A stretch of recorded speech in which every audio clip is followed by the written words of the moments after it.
This is Dr. Holt. I want to go over this problem here called down a plane. It's a UT problem. Here I have a 280 kilogram block. It's on an incline of 33 degrees. A force is being applied of 1,543 newtons pushing up this direction here. And what we want to do here is find the magnitude of the acceleration on the block. Now notice here also it states that down the plane is going to be the positive direction. Alright, the first thing I'm going to recommend that when you have a problem like that is to go ahead and draw yourself a free body diagram. And I will have this one coming down, this force here, and this will be the force, let me do that in black.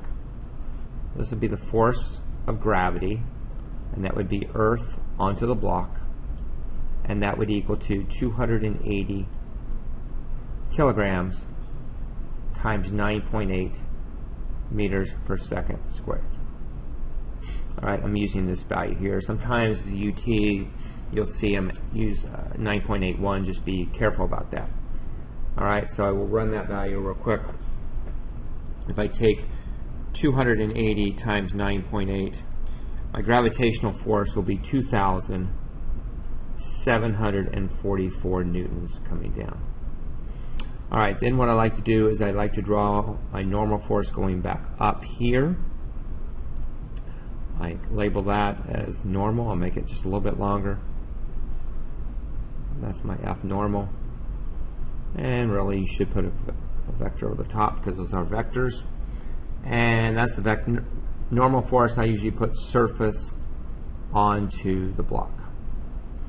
Alright, now this frictionless too. Make sure you note that frictionless plane. So the other force you're going to have is the F force, and the F force is defined as 1,543 newtons. And I'll call that a pushing force is equal to 1,543 newtons there. Alright, so that's the main free body diagram.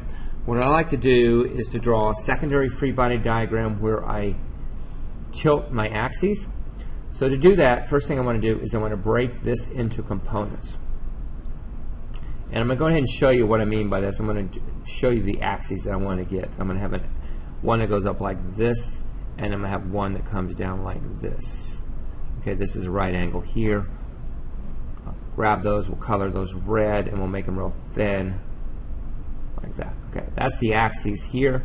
Now, also notice it says that up the plane is negative, so we'll make this to be positive this way, and we'll make this to be positive this way.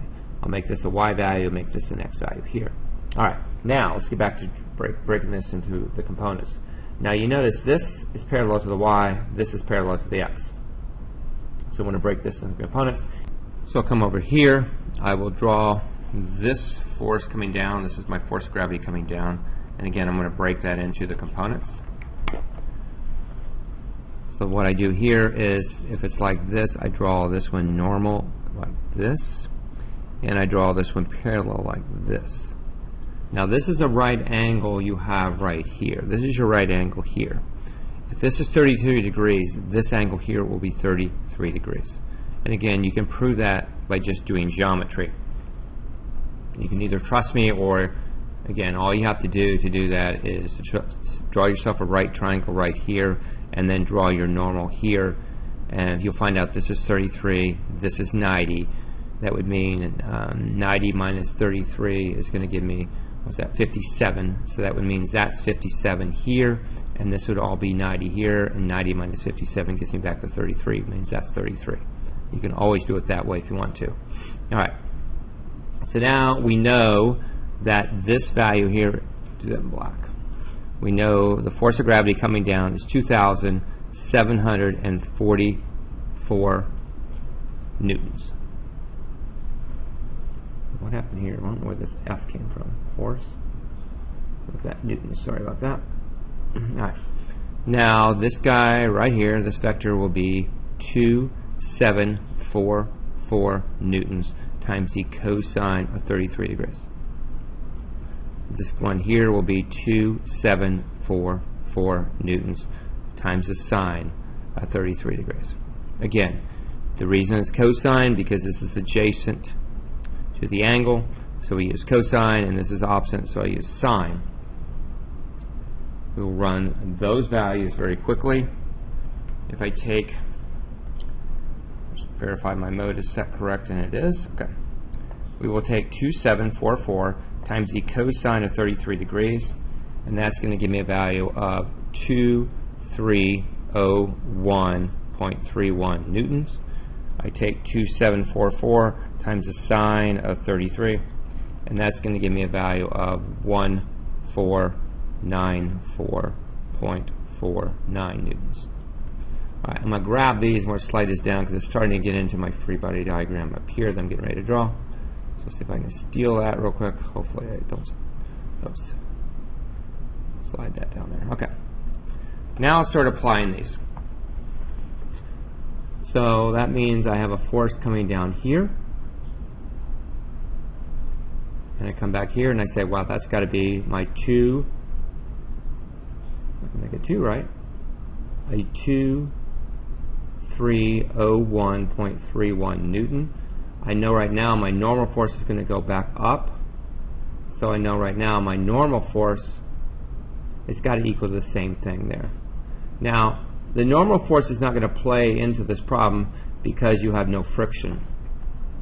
We're going to be looking for mainly these type of forces and find where we are unbalanced. So now I look here, I got 1494.49 coming down this way. So I label that as 1494.49 Newton coming down here. I go back to my main free body diagram and I got 1543 going up. Go a little bit longer than this one. This is 1543 Newton going back up. Alright, now you notice I'm going to be balanced in the y direction, which makes sense because this object's not going to accelerate through the surface and it's not going to accelerate upward.